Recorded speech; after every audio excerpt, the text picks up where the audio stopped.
I call it motivations because I'm talking about, and I'm putting a lot of work into the show from my personal collection of people who have been my mentors and my teachers over the years.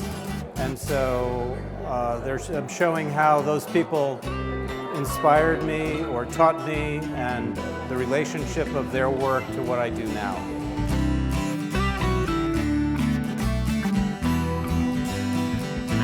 Talk about several different people who were influential to me.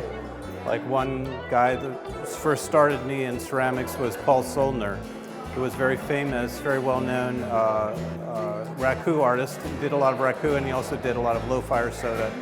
But he was he was a student of Peter Volkos, who was a very well-known ceramic artist, more sculptural, and but the way that he would work with the clay was very spontaneous, you know, very much hands-on. But he worked on the wheel, and he would make things on the wheel and then alter those things. And that was when I saw him working. He had a very masterly way of working with the clay, and that's what got me hooked.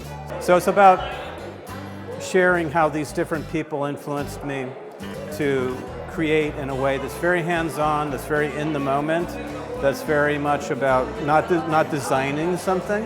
I am also a designer. I design many things, but this is not about design. This is about the free flow of your hands on the clay when you're actually working in that moment.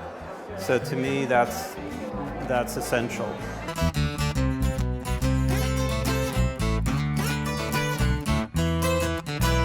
MoCA is a fantastic place. I'm also the president of the Ceramic League of Miami, and they've been very generous in having some shows of our members' work here.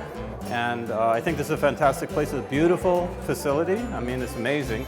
And I hope to do more work here in the future with them, and actually trying to plan and propose do some other projects here.